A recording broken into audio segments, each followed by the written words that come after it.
and welcome to this very special edition of Global Business Policy Time Road to Prosperity, where we take a closer look at China's two sessions policy meetings and their significance to China and the world.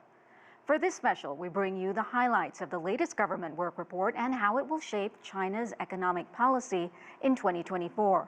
A key focus during these political meetings have been China's growth involving artificial intelligence and innovation, as well as green development. The ongoing two sessions will also shape China's relationships, not just with the U.S., but with the global South. I'm Karina Mitchell in Washington, D.C. Let's begin by breaking down the highlights of the government work report delivered by Chinese Premier Li Qiang at the 14th National People's Congress in Beijing. This year, China aims to expand its economy by around 5%, the same as last year. It shows China is modestly confident in keeping the momentum of its economic growth. The other main targets include creating about 12 million new urban jobs. Premier Li stressed a greater focus on employment, vowing to better leverage fiscal and financial policies to help stabilize it. In terms of consumer spending, Beijing is setting a consumer inflation target of 3% this year. Officials want to boost demand to end a prolonged streak of price drops amid deflationary pressure. And China wants to reduce its energy intensity, or the amount of energy used per unit of economic growth, by 2.5% in 2024. That falls in line with the country's climate targets for its 5-year plan ending in 2025. And for more on all of this, our Sean Calebs is in Beijing. Sean, it's so good to see you. What more can you tell us about the targets set by China for 2024? Well, I think you're exactly right in hammering away at those bullet points, because that is certainly something that members of two sessions are going to be focused on. They have this blueprint, they have this roadmap to move forward, and they clearly want to focus on modernizing China. You talked about that term that they just talked about, new quality productive forces. So what does that mean? They want to have more innovation. They want to have high innovation. They want to innovate their manufacturing process. They are among the world leaders, obviously, in EVs, renewable energy, and AI. There is going to be money in the budget moving forward for all of those projects. China wants to continue to be the leader.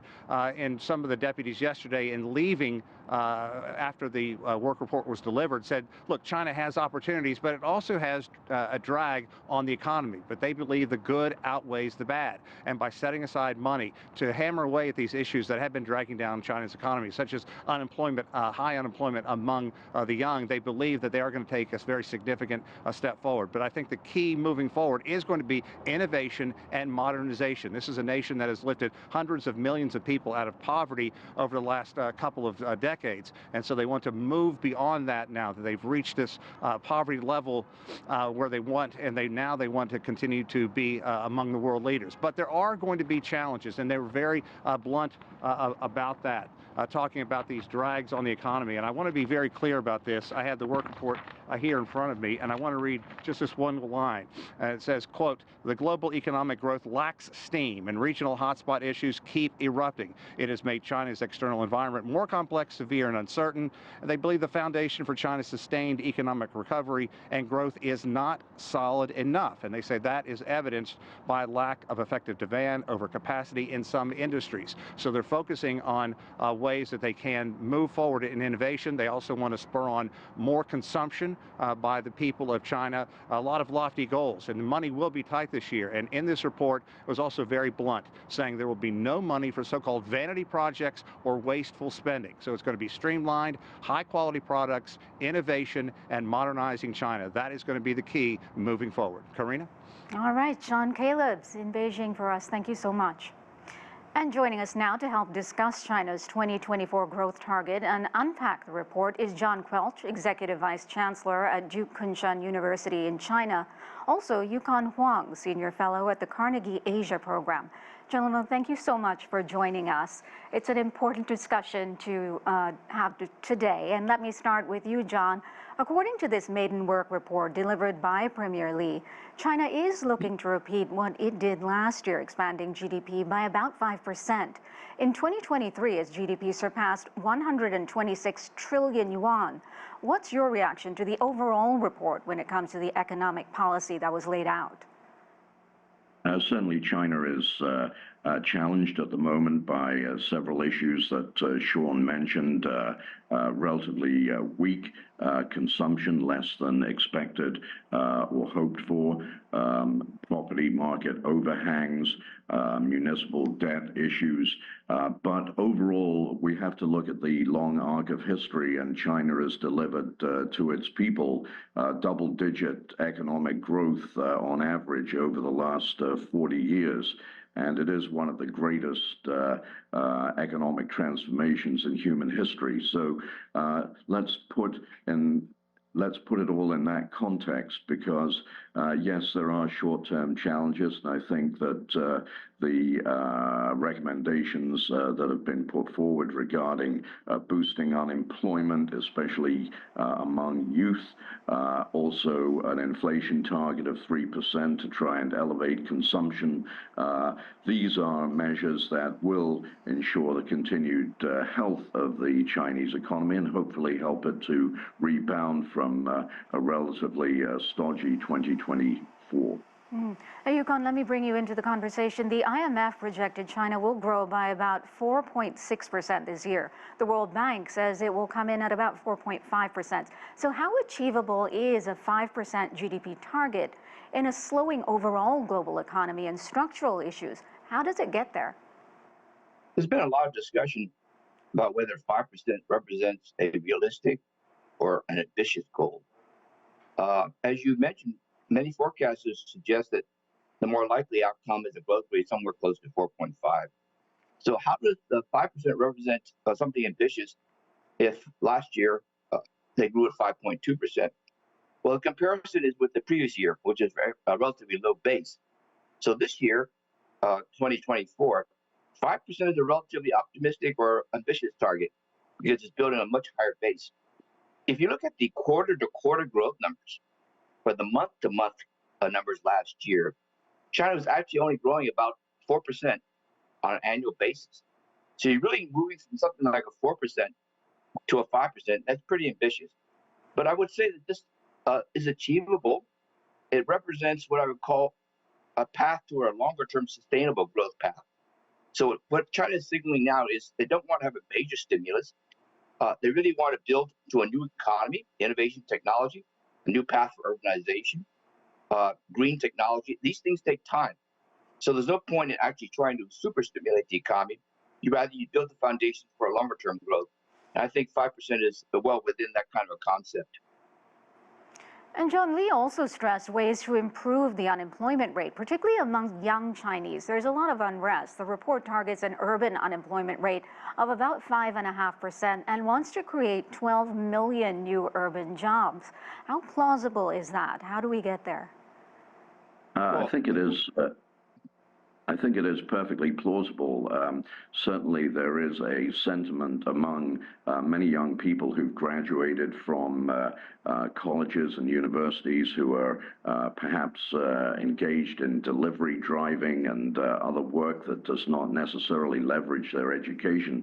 You know, there is some concern about the productivity and usefulness of these young people having had a tremendous amount of money invested in their college education. But I think that the focus on AI, the focus on green technology, the focus on issues that are of great interest to and relevance to young people and their education is actually the path forward to try and bring more of these people back into the employment market. So I'm relatively optimistic that this particular element of the proposals will actually be realized. Yukon, let me change gears a little bit and talk about this dual circulation strategy that China has. How committed are they to that? And can you explain how it works for us? Well, dual circulation is really a process. It basically says that you can generate growth from external forces. You can generate growth from domestic forces. We realize that the external economy is not expanding very rapidly. Growth last year actually contracted in terms of trade by about 5 to 10%. And we look at U.S. and Europe, it's unlikely that they're going to expand very rapidly. So that means greater priority to looking for sources of domestic growth. And domestic growth can come from both investment and consumption. It's not just stimulating consumption, it's also investment in terms of new urban activities, investment in high-tech services, investment in different parts of the country. So dual circulation basically says, if the external sector is not doing very well, rely more on your own domestic efforts. And I think China is actually pushing around and doing a lot of policy that will favor that. Great insight from both of you, John Quelch and Yukon Huang. Thank you so much for that. And you are both kindly sticking around, so we'll see you in just a little bit. Thank you. China upgraded its diplomatic ties with the South American country of Colombia last year to a strategic partnership. China is Colombia's third largest export destination and also its second largest trading partner. Michelle Begg sat down with Colombia's Vice Minister of Foreign Affairs, Francisco Coy. Vice Minister Coy, tell us how the Colombian government views its relationship with China.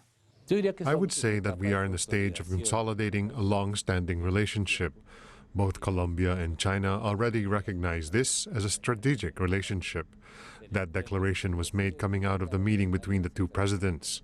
This declaration means there is a strategic alliance between the two countries, and we recognize it. China is today our second largest trading partner. It is our third largest export destination.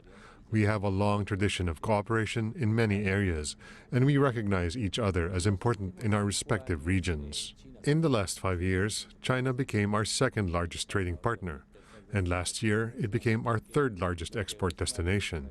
So what we see is an increasingly consolidated relationship in the commercial area as well. China is an increasingly important source of foreign direct investment in Colombia.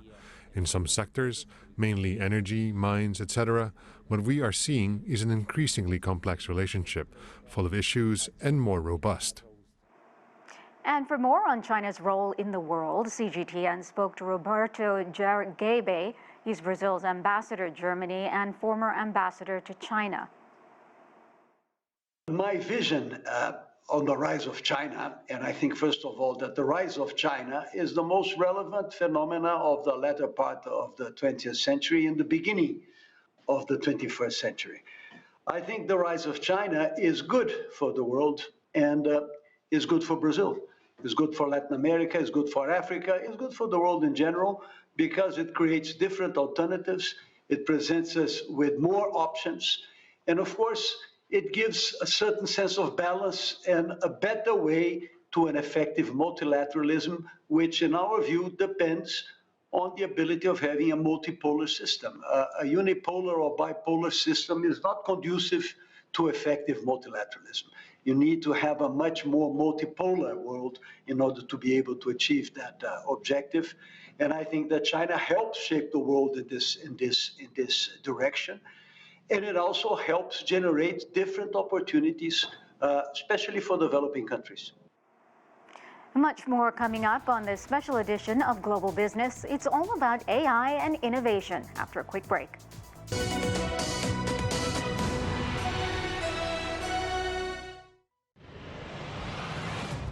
It's China's political season as NPC delegates and CPPCC members gather in Beijing. How to better govern the country and what is China's growth target? Where are the new productive forces? And what is the way to a better life? We asked lawmakers and political advisors to answer key questions. Follow the two sessions coverage on CGTN to understand China's agenda.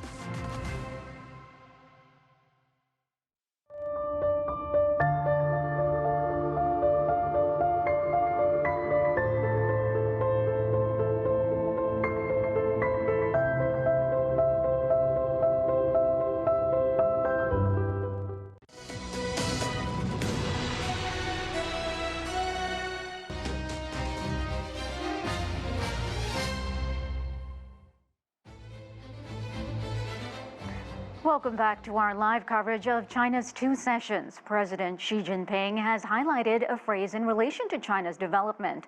It is new quality productive forces. And during the two sessions, that phrase is set to be enshrined in government policy blueprints for the coming years. New quality productive forces refers to human labor combined with technology and infrastructure. It's a central idea in China for social progress. She has described these as, quote, freed from traditional economic growth models. The aim is to achieve high-quality development in China using high-tech and advanced tools. And key to that is investment in innovation and research. So tech innovation is vital for China, but this year's government work report also highlighted the country's achievements in industrial innovation.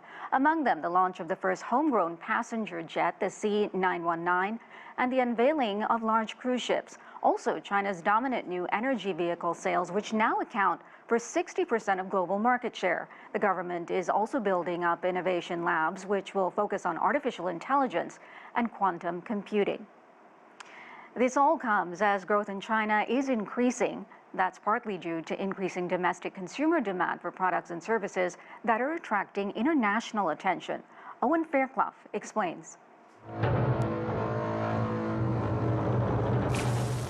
From Xiaomi's new artificial intelligence-driven phone unveiled at the Mobile World Congress, designed to connect personal devices, cars, and smart home products, to the C919 passenger jet making its international flight debut at the Singapore Air Show and racking up more orders. This is the first time we will be having exhibitors from China. Chinese innovation is on the world stage as it competes for technological supremacy over established Western rivals. And much of the consumer demand is being driven inside China, according to the country's civil aviation authorities.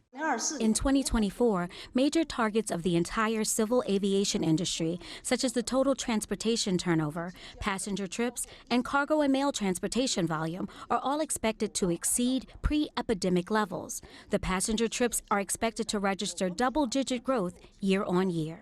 But there are economic challenges, particularly in the real estate industry, adjusting to China becoming a country with one of the world's highest rates of property ownership. Reforms include making home ownership more affordable and creating a unified national real estate market.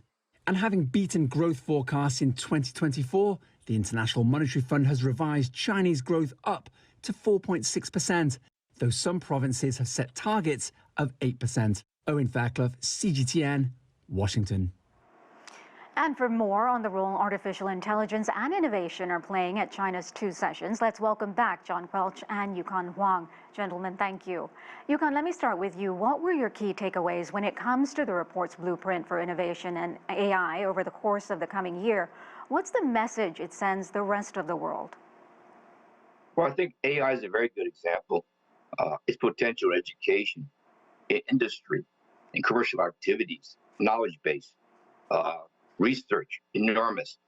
China is a global leader in AI. It has strength because it makes use of data. It puts a lot of money into R&D. It's actually way ahead of the West in certain aspects of regulation. It's been very active in trying to guide AI in the right direction and to avoid security concerns or fake AI and some of the dangers which everyone is actually coping with. So I think there's a lot of exchange of knowledge that China could actually share with the West. And I see tremendous potential in AI activities for the future. And John, let me ask you, China wants to rely less on foreign technology and opting for a whole nation approach. We're seeing preliminary signs of that right now with foreign firms like Apple and Tesla. Their share prices dropping because of that. Do you think we see more of that trend over the next 12 months? I think that the size of the China market means that in the long run, multinational companies such as those you mentioned really have no option but to continue to be present in China, both marketing in China and manufacturing in China. One thing I would add to the comment regarding AI is that China has learned and is learning how to engage the university research sector with industry in the same way as that is occurring in the United States. And this synergy between university research labs and industry is extremely important to fueling successful basic and applied research that translates into commercially viable innovation. all in all, I think China has become a much more innovative economy than it was 10 years ago. There used to be concern that China was very good at imitating but not very good at innovating, and now I think no one suggests that that is the case anymore. China is a major innovator in the world economy. Indeed. And Yukon, let me ask you, the report says Beijing will focus very heavily on developing emerging industries, including quantum computing and chips. What projects or partnerships can we expect to see to drive China's innovation and their AI goals forward in key areas? Already, our partner here, John, has talked about synergy between universities. Well, there's obviously the domestic connection between companies, state financing, and research institutions. It's working very well in China. China's making some major breakthroughs in a wide range of areas, not only in AI and electric vehicles, solar power, but even in pharmaceuticals and medicines. They come forward in the last year with some path-breaking new approaches that's going to basically help the world in terms of cancer research and drugs. So there's a number of activities which I think you're seeing for the first time that China is as competitive as anyone in the world. If you go back 10 years ago and you look at rankings, China was ranked something like number 40 globally in terms of its innovation capacity. It's moved all the way up to about number 10 now. So there's a lot of progress being made. Now, the big issue in the future is innovation. Knowledge transfer requires collaboration. You don't work in isolation. So one of the things I do worry about is whether or not the kind of tensions, the global tensions, will restrict research and knowledge exchanges between Chinese scientists, European scientists, and U.S. scientists. If so, that would actually be bad for everyone, because the exchange of information across countries that basically helps countries develop.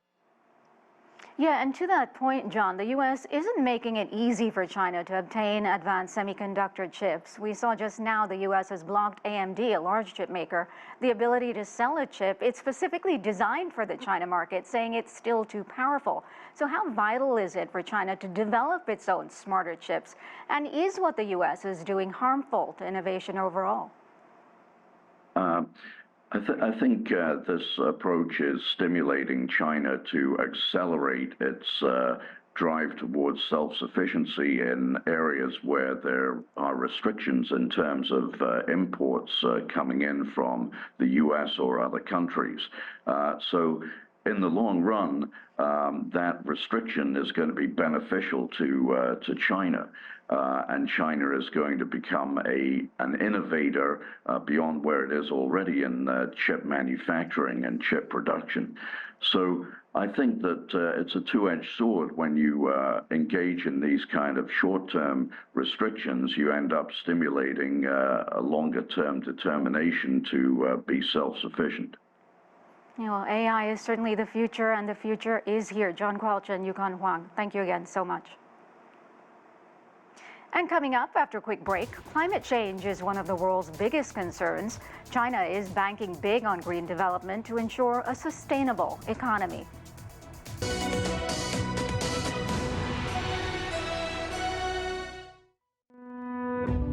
The National People's Congress, China's top legislature, and the Chinese People's Political Consultative Conference, the country's advisory body, convene their annual sessions in Beijing.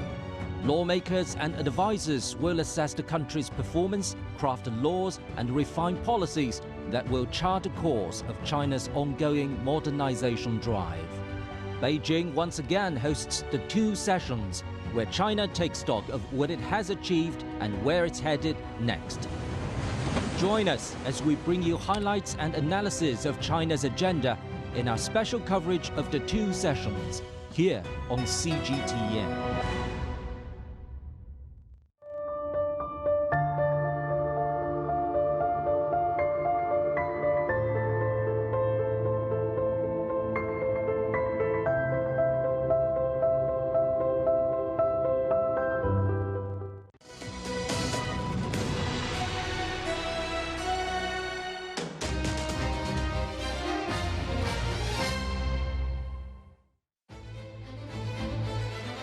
Welcome back. Transforming China's growth model includes green development. According to this year's government work report, China will continue to reduce carbon emissions and pollution.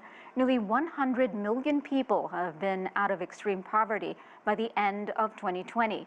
Independent research group Global Energy Monitor expects China to exceed its green energy targets for the year 2030, 5 years ahead of schedule. Solar panel installations in China alone are surging and are estimated to increase global solar capacity by a staggering 85% by 2025. Well, 2023 marked the warmest year in recorded history, raising concerns about the growing impact of global warming. But it was also a year of major diplomatic effort by the international community to help fight climate change. As Tianshan reports. 2023 may have been the biggest wake-up call for climate change. Starting in June through the end of the year, every single month had record-high temperatures, becoming the hottest year recorded in history. And this warming will continue because the concentration of the greenhouse gas in the atmosphere we already committed to continued warming for at least a couple of decades. Humanity's hottest 12-month period in at least 125,000 years brought extreme weather events around the world, including fierce wildfires, powerful storms, and devastating floods. The call to act from the international community was more urgent than ever. In short, the report shows that the emissions gap is more like an emissions canyon. A canyon littered with broken promises, broken lives, and broken records. All of these is a failure of leadership, a betrayal of the vulnerable, and a massive missed opportunity. The APEC leaders meeting held in San Francisco in November set the stage for a new climate agreement between China and the US, the world's two largest economies and biggest carbon emitters. Both sides have agreed to reevaluate their respective long-term strategy for climate actions and maintain steady dialogue through a renewed working group on climate. The world has a roadmap to limit the rise in global temperatures to 1.5 degrees Celsius in order to prevent some of the catastrophic impacts of global warming. But it will require everyone to play their part. It is Tianshan, CGTN, Los Angeles. And joining us now to take a deeper dive into China's green development plans is Ottaviano Canuto, a senior fellow at the Policy Center for the New South and a former vice president at the World Bank. And a warm welcome back to Yukon Huang, senior fellow at the Carnegie Asia Program. Gentlemen, thank you so much. Ottaviano, I want to start with you. China pledged in its report to continue to work to make its skies blue and the waters clean. What did this report highlight that moves the needle forward? I would say that the remarkable performance of clean energy by China. China today has a leading position relative to any other major country in the world. It provides a contribution to the whole agenda in the sense that, for instance, if we have nowadays such lower prices of solar energy and wind energy as well, this is due to the investments that were made in clean energy, in manufacturing clean energy in China, to the point that the sum of investments in clean energy in China in the last 10 years have been larger than the sum of investments in the US and Europe together. And this has allowed the decline of the costs of producing alternative energies, renewable energy, and not by chance, the competitiveness of the electric cars as well, in anything related to clean energy of China has come to the fore, and now being accompanied by investments abroad. It's important to highlight as well how craftily China has mapped out the availability of critical minerals necessary for the industry, and how the refinement capacity by China is by far the largest in the world, overpassing 80% of the whole refinement of critical minerals. So I believe that when Premier refers to the continuity of the search for contribution to the climate change agenda, he refers to this ability of China of moving on and progressing with the production of renewable energy, making things more easier for the rest of the world. Now, Yukon, I want to get your impression on this as well. How important is the race to dominate the EV market in helping cut reliance on fossil fuels? BYD, for example, has become a dominant player in that race, cutting into Tesla sales, as we discussed earlier. Well, success of BYD and other companies, other car companies, electric vehicle companies, demonstrate that you can make a very big progress in terms of curbing emissions with these new vehicles. I think what China has basically demonstrated is two important points: that pursuit of green technologies can be commercially viable. There's always been a discussion in the West that environmental considerations, climate changes would impose costs on businesses, therefore it's not attractive. China's basically shown that it can be commercially attractive. And it's also lowering the cost so it's actually quite viable.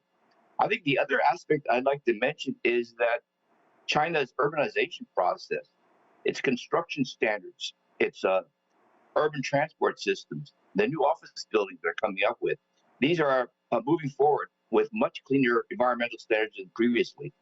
And I think these are also helping China attain these kinds of goals that formerly people felt were quite difficult to achieve. So much more to discuss on this topic, but unfortunately we are out of time. Ottaviano Canuto and Yukon Huang, thank you so much, and we will see both of you a little bit later in the show. And coming up, checking in on one of the most important economic relationships in the world after a quick break, the state of China-U.S. relations. Where do we go from here?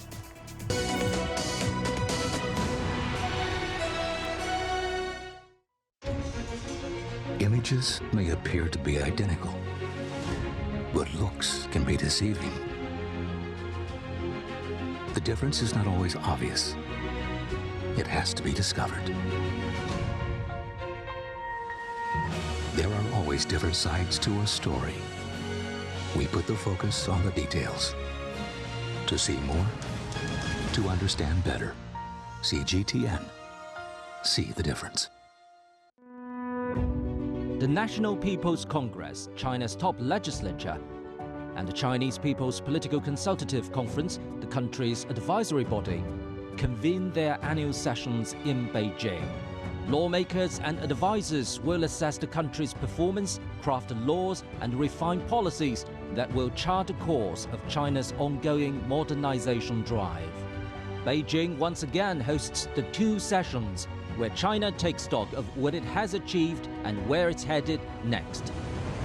Join us as we bring you highlights and analysis of China's agenda in our special coverage of the two sessions here on CGTN.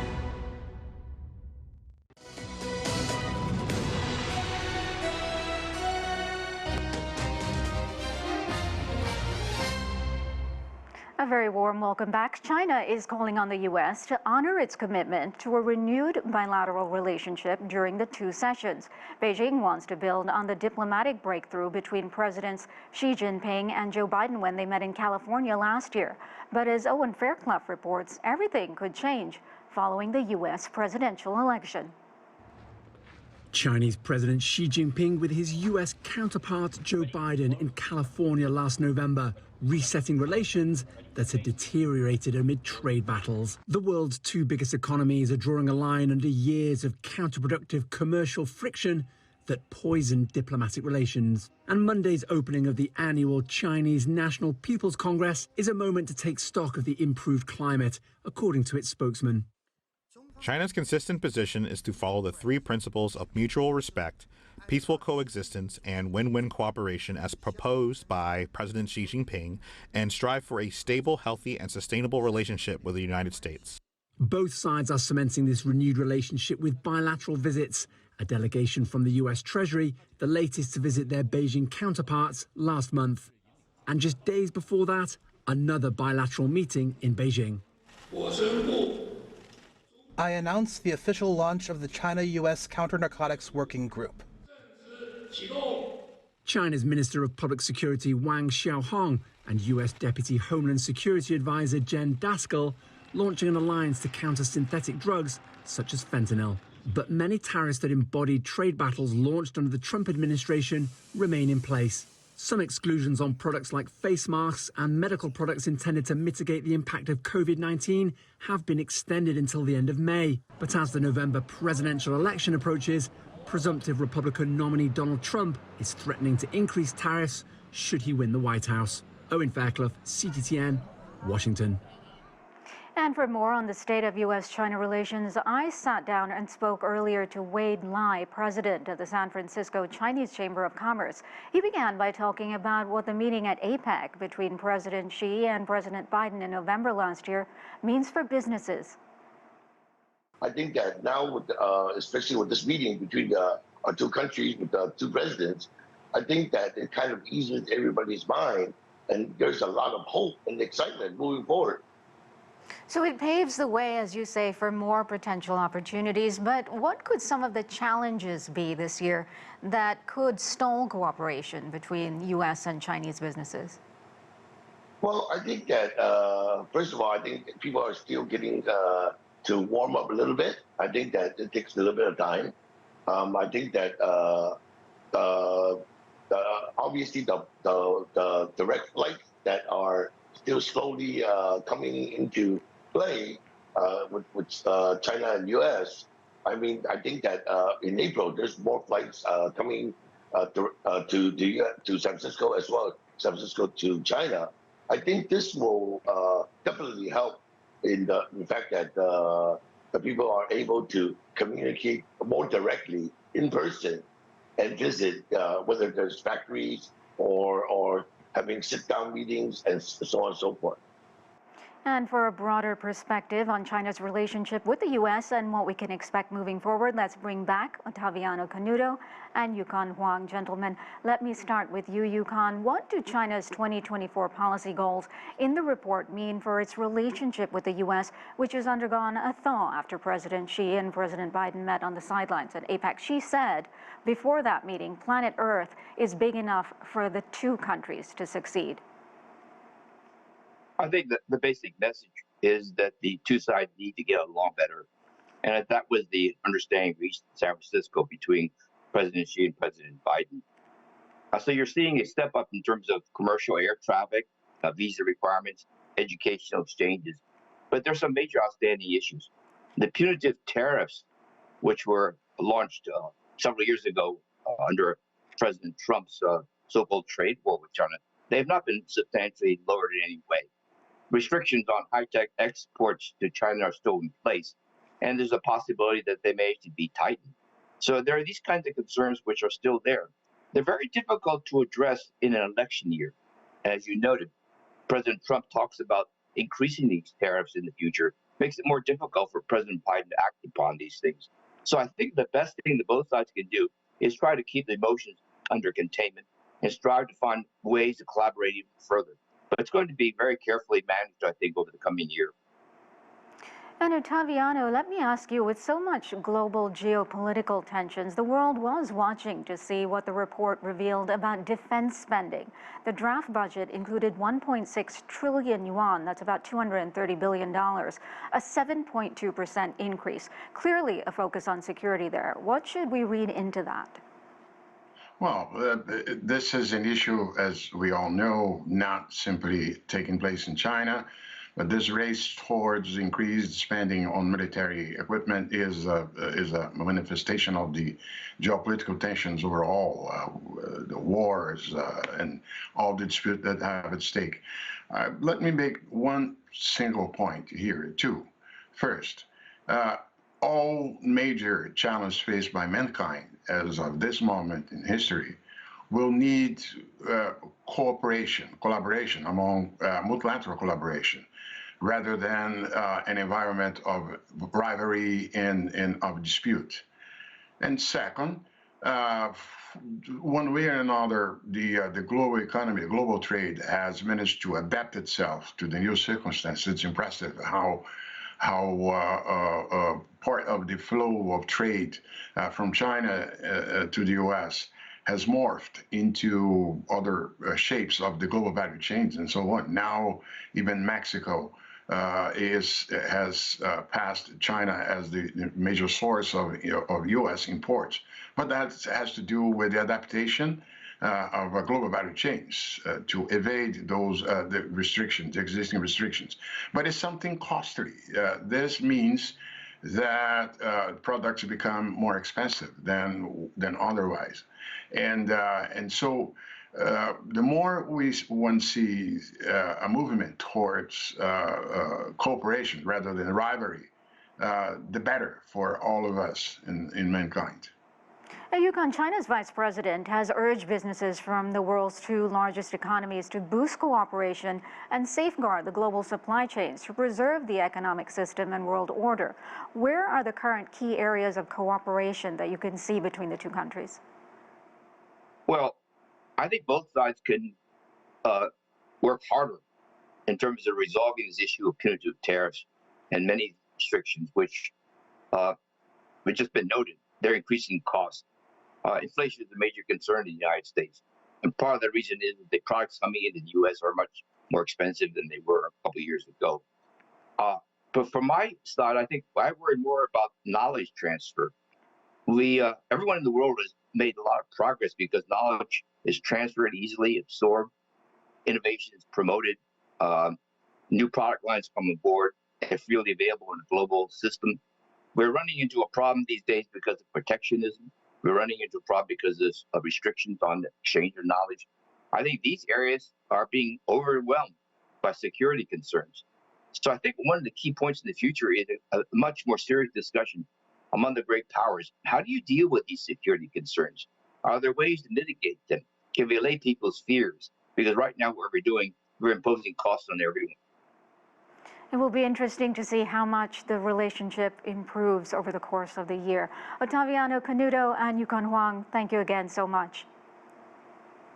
And moving on, we now turn to China's partnership with the Global South with a specific focus on Latin America.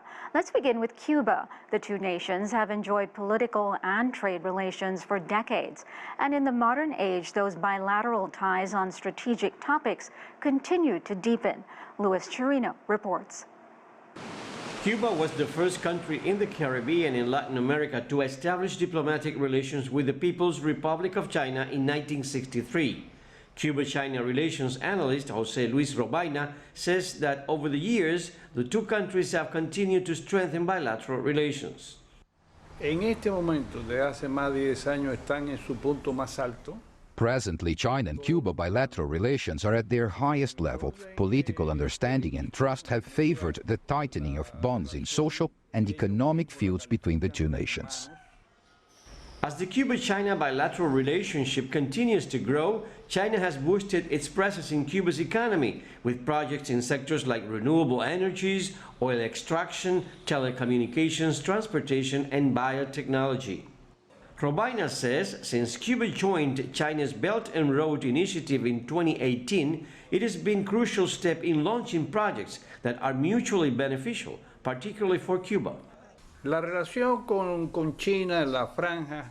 Cuba's participation in China's Belt and Road has, in my view, an infinite potential, because China is a strong economic power and Cuba needs real social development. China-Cuba bilateral relations are not only tied to economic and trade sectors, but also in important social areas like culture and education. Maria Teresa Montes de Oca is an emeritus professor at the University of Havana and lecturer on Chinese culture. She says China and Cuba share growing cultural relations. These past few years have witnessed a surge in relations between Chinese and Cuban universities, which allows them to further advance relations through cultural, educational, scientific, and technological exchanges. Montes de Oca says China and Cuba continue to offer university scholarships and language courses for Chinese and Cuban students in both nations. China is offering the best of it, like its technological capacities, through the Belt and Road Initiative. It is an exchange based on harmonious relations with the partner countries and for Cuba. I think this would be so positive in terms of economic development.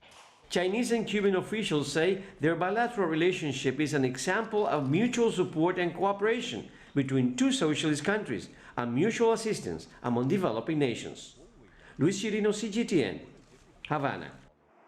And China is Brazil's main trading partner and also the largest recipient of Chinese investment in Latin America. And both countries have plans to develop this relationship beyond economic terms. Paulo Cabral met with the head of the Brazilian Foreign Ministry's Asia and Pacific Department.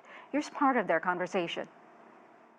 50 years of relations between Brazil and China. What would you say should be the priorities for the relationship between these two countries in the near future? In those 50 years, China and Brazil have changed very much for the better, I think. And we were able to develop our relationship on the basis of mutual respect and also mutual interests. As you know, we have very good political ties with China. We are looking ahead this year to have a stronger partnership that will help Brazil and China work together on what we call neo-industrialization. So that is, I would say, one of the main axes of our discussions. And Ecuador has signed a free trade agreement with China, making it the fourth Latin American nation to do so. CGTN's Nicolas Suarez explores the implications of the deal for each side. With 76 votes in favor, 23 against, and 35 abstentions, Ecuador's National Assembly ratified a free trade agreement with China, signaling a new era in economic cooperation. We have the potential to create more than 50,000 jobs, with a growth of more than 32% in our exportable supply. China has become Ecuador's second largest trading partner. According to Ecuador's central bank, between January and November 2023, trade between the two countries amounted to more than $10 billion. Under the trade agreement, tariffs will eventually be eliminated on nearly all of Ecuador's exports to China. This is the fourth deal signed by the Asian giant in Latin America after Peru, Chile, and Costa Rica, reflecting China's commitment to fostering closer economic ties with the region. Daniel Egarda, a former minister, was involved in the free trade negotiations. The free trade agreement is a main milestone in the bilateral relation, especially in terms of trade and investment and what the future can accomplish with this important tool. According to Ecuador's National Chamber of Aquaculture, Ecuador sold more fish and seafood to China than any other country in 2022. In fact, for every 100 shrimp that China bought that year, 70 came from Ecuador. José Antonio Camposano is with the country's National Chamber of Aquaculture. Practically 99% of the national supply will experience a reduction in tariffs in a very short time. The trade agreement also builds spaces for the exchange of technical information. A large part of the investments that are permanently made in the country are intended to adapt our industry to serve the largest market in the world, which is China. Officials say the trade deal will lead to diversification of other exports to China, including agriculture. If the country manages to do good foreign trade, a very broad panorama opens up. Even the quinoa produced by Ecuador would fall short. The possibilities will increase as long as the government promotes the planting of quinoa at rational prices for the exporter and teaches all people how to export, not just the companies that currently do. As Ecuador enters this new economic chapter with China, strategic planning will be key to ensuring sustainable growth. Nicolas Suarez, CGTN, Quito, Ecuador. Mexico is another vital cross-Pacific partner in trade, business, and geopolitics. CGTN's Alistair Baverstock reports. As China holds its annual two sessions assemblies, a focus for Beijing may be its growing ties across the Pacific with Mexico. The two countries celebrated 50 years of diplomatic relations in 2022 and a decade of comprehensive strategic partnership last September, links which continue to deepen, according to Professor Enrique Dussel, director of the China-Mexico Studies Center at one of the country's leading universities. For more than 10 years, Mexico and China have had a binational commission, as well as 3 high-level committees dedicated to general matters, economics and investment. These reflected the extent to which the two countries' relationship has matured. At the government level, deepening ties with China is a major focus. Mexican federal Congressman Sergio Barrera is a leading member of the Mexico-China Friendship Committee in the country's House of Representatives. In a globalized world, Mexico has understood the importance of ties with countries that represent opportunities for growth, and China is the best example. We have all seen the astonishing economic growth of China in recent years, and we know there is an opportunity to work together to expand. But as well as working with China, Barrera believes his country should learn from the example set by its cross-Pacific partner. We need to study and understand China's culture in order to see how it has achieved such success. By focusing on the people as our country's principal economic driver, we can achieve similar growth. On a global political level, Professor Dussel says Mexico has also benefited greatly by balancing its important partnerships with both the US and China. Mexico has managed to tread the very fine diplomatic line in this new triangulated relationship of maintaining dialogue with both sides, I think with a lot of success, through the strategic association and bilateral agreements. Alistair Baverstock, CGTN, Mexico City. And joining us now to delve further into China and Latin American ties is once again Ottaviano Canuto, Senior Fellow at the Policy Center for the New South and a former World Bank Vice President. Thanks again so much for being here, sir. Let me ask you, China is forging a strong relationship, obviously, and expanding its footprint in LATAM. Does the report suggest that that trend continues this year? Definitely so. See, we should remark the evolution on both sides, not only the trade of goods and service, but also in the profile of investments by China in the region. In the case of trade, today China is already the largest trading partner for Brazil, Argentina, for Chile, for Peru, for Uruguay, and the second in the case of some others, like Ecuador that was mentioned. To the point that today, when there is something positive or negative shock of growth in China, it has a substantial impact in the countries in the region. Just to give an idea, if the Chinese GDP grows 1 percentage point above, that has an impact in terms of 0.5 percentage points of GDP in Brazil, 2.1 in Argentina, 1.3 in Peru, and 0.7 in Chile. So it has a significant impact through trade. But also on the side of investments, the Belt and Road has evolved, as we know. That first phase in which the investments by China and the money were mostly associated to the production of mineral commodities, oil, Venezuela, Ecuador, or gas, and so on. After a time in which the flows came down since 2019, even before the pandemic, now we are watching a third phase of the Belt and Road, one in which the emphasis will be not necessarily in big projects, but in more beautiful, smaller projects. And a good example of this turn in terms of profile of investments comes from Brazil, where China has invested has participated in the process of energy transmission from the hydroelectricity from the Amazon to the rest of the country, or BYD. BYD has landed in Brazil, is rebuilding a fabric that was there stopped after Ford left Brazil, and so Brazil will have a production of BYD. So we have, as you aptly characterized it, the process goes on not only on the side of trade, but also on the investments.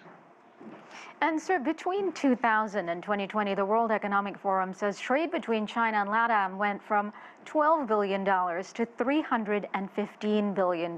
Just to give you some perspective, what are the key trade agreements in place right now, and how impactful are they? They just signed a trade agreement with Nicaragua, for example, and one in Ecuador has been ratified.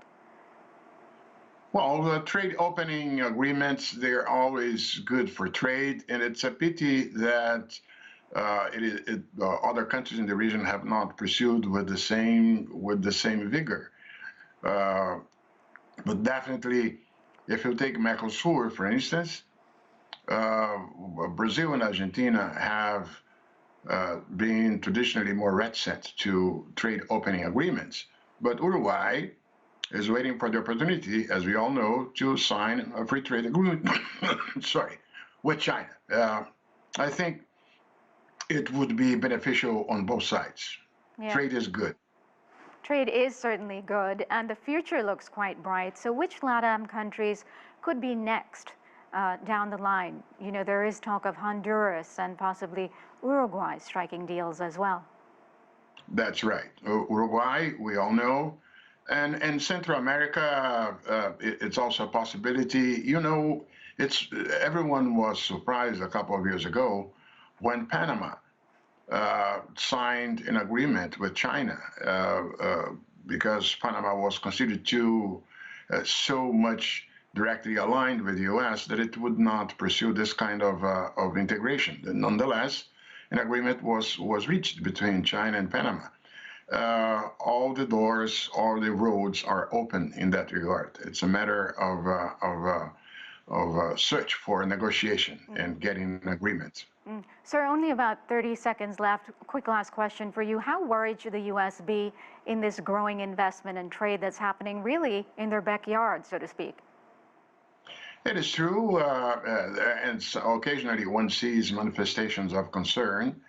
But what mostly you will hear from Latin American government officials is the following: okay, so what's the alternative? Mm-hmm. If the Chinese finance and investments are available and the region needs so much, it's hard to make any argument against if you don't come with an alternative. Absolutely. All right, we will have to leave it there. Great conversation. Ottaviano Canuto, thank you so much for your time today. And that is all we have time for in this special edition of Global Business. Once again, a big thank you to our expert guests and their insight tonight. We've worked through quite a bit during the show, from the government work report to China's economic policy. We've also covered key tech and industrial innovation goals for China, as well as those important goals to combat climate change. And finally, we took a closer look at the relationship between China and the U.S., as well as China and the global South. CGTN will, of course, continue their coverage of China's political season with the latest developments out of Beijing. And if you'd like to follow along and see our other special content, please visit our website, cgtn.com. I'm Karina Mitchell in Washington, D.C. Thanks so much for watching. Take care.